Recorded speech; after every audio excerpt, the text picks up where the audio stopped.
Hey guys, welcome to your Twin Flame collective reading. So let's see what sort of energies the collective is dealing with and will be dealing with. Let's see what sort of energies are coming the collective's way.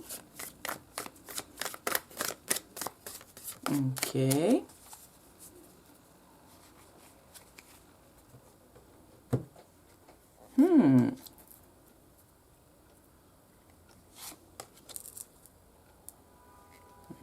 Okay.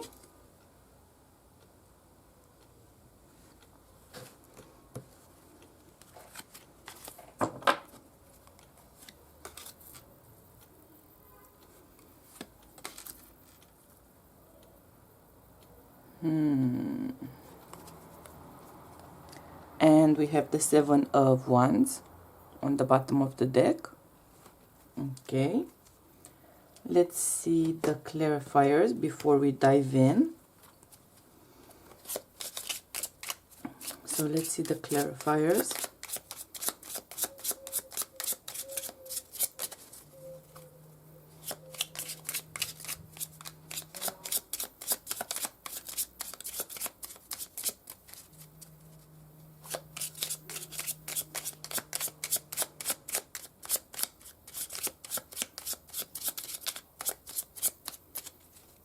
All right. Let's see what's going on here. Okay.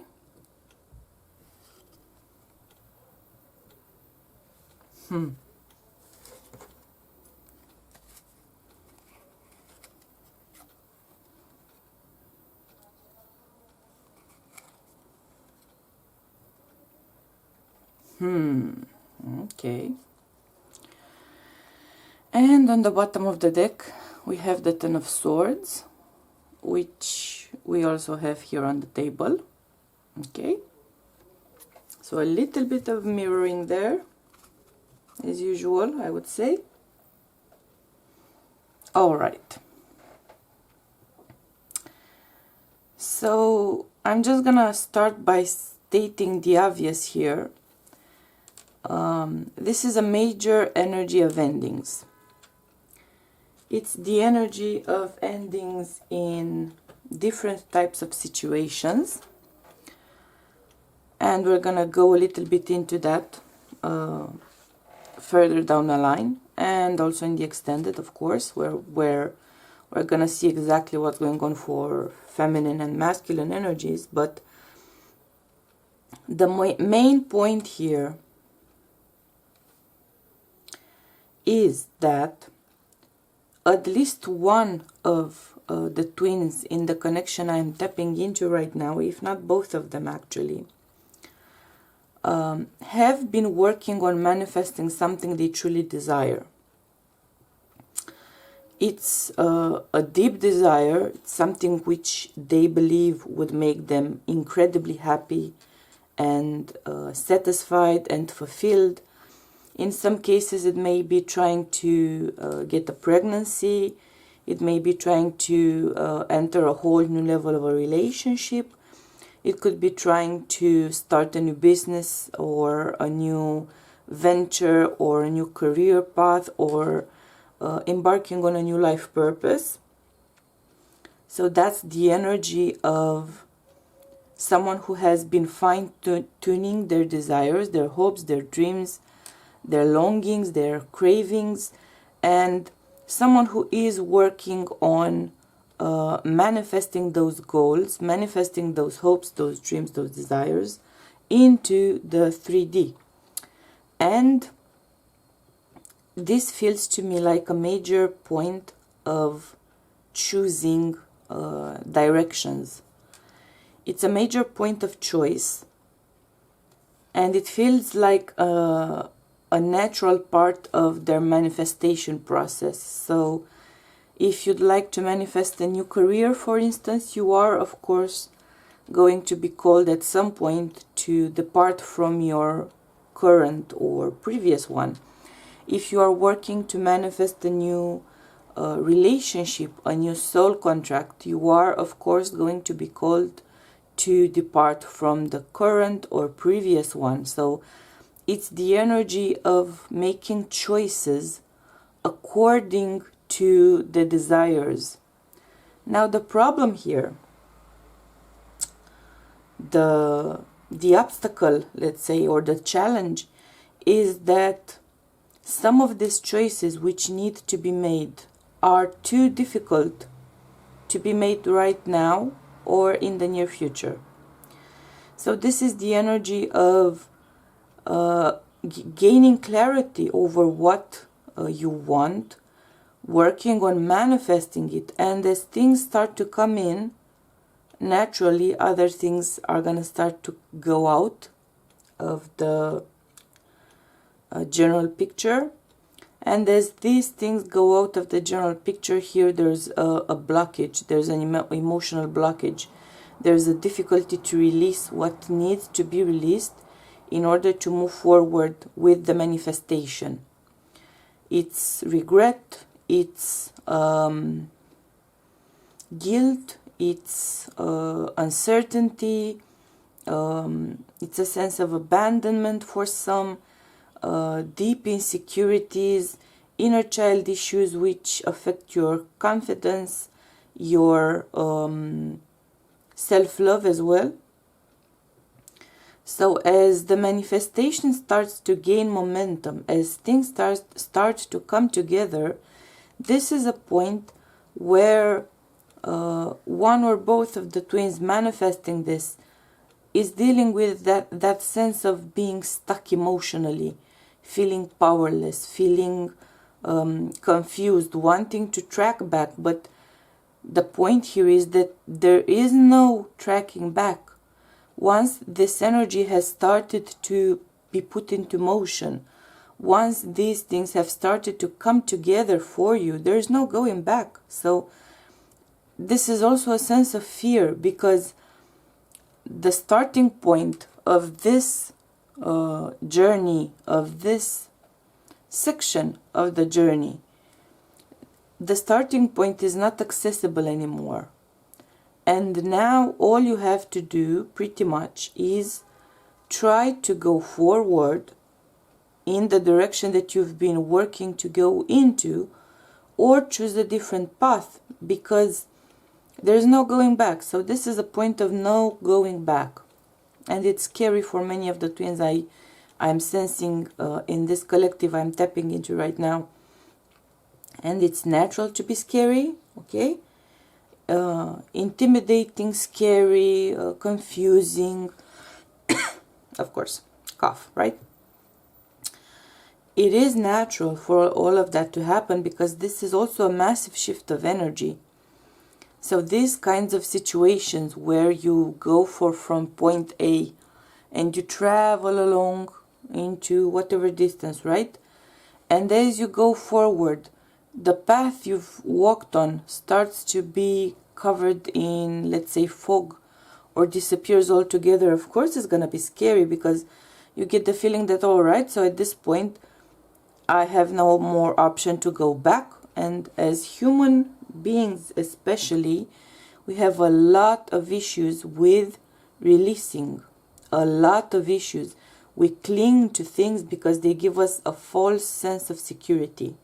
And we cling to things, to jobs, to former connections, to relatives, even though perhaps they have proven that they are toxic, or that they are hindering our progress, or that they are unfit for our frequency anymore. But we cling to these things because that gives us a false sense of security.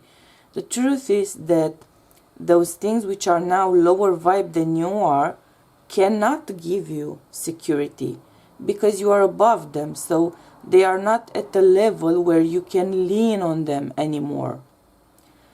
But that's a spiritual take on things. From the human vessel point of view, what you've left behind you is something that you should always be able to go back to. That's how our minds kind of function. Because the mind sort of sees things in layers, like building something, right? Like a wall. So you have row after row after row after row of bricks or what have you, right?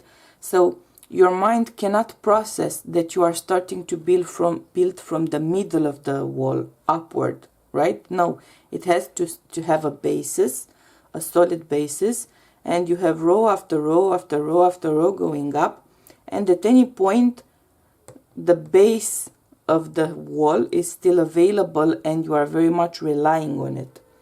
That's the 3D perception. Spiritually, all of these rows, which we're talking about here as a metaphor, right? All of these rows are actually frequencies. You can shift between them at any point, and you are no longer connected to either one as you are shifting. So you are not building a wall on a basis, row after row. You are gliding between rows in a natural way. Now, in the human perspective, that cannot work, right? In the logical mind, in the rational mind, it doesn't work like that. So this is a point where you are being, I will say pushed. You are being pushed to understand that the point you've been using as a home base, if you'd like, for this part of your journey is no longer accessible to you, and you have to release it.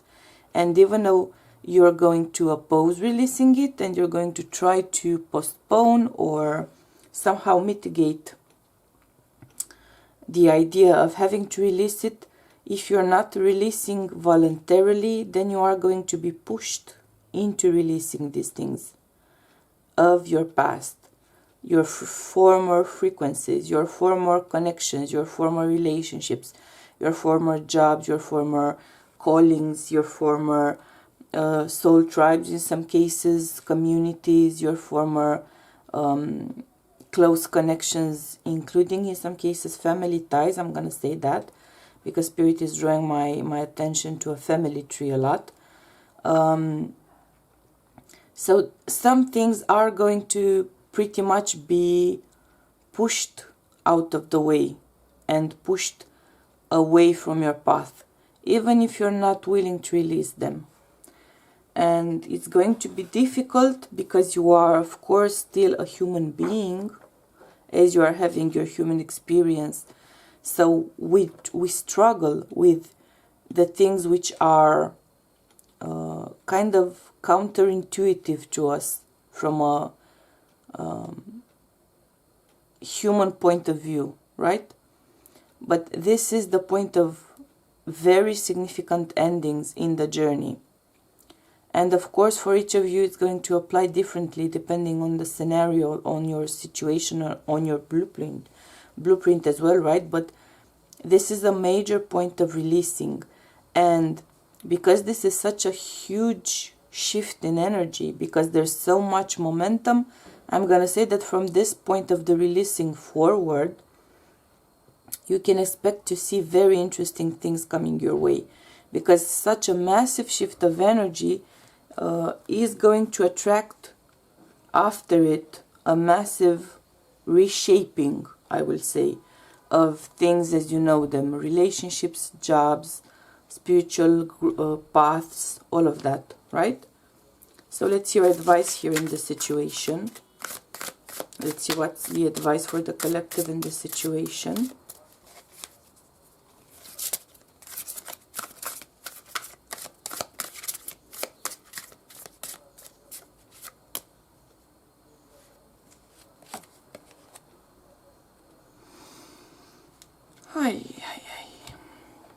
Sadness and isolation.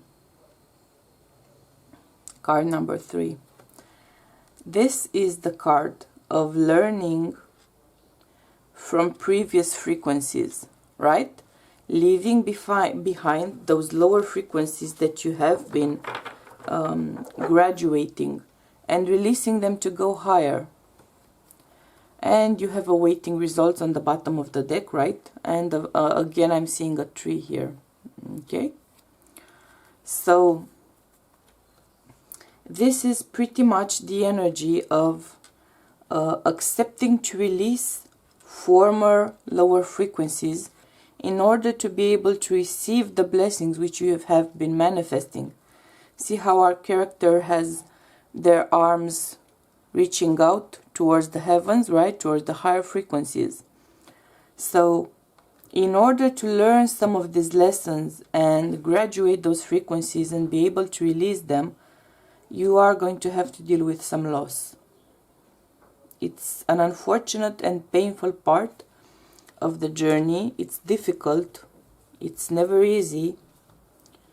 But it is a process of growing and raising your frequency, and then naturally harmonizing with things which are of that higher frequency. It's part of the process. It's difficult. I sense a lot of struggling here. And I'm very, very sad about that. I'm sending you my unconditional love and support to get through it, because it's never easy. It can never be easy. And this is very much a struggle. But it is a struggle to release frequencies you have graduated, and you are on the cusp, on the brink of receiving major blessings as a result of all of that growth.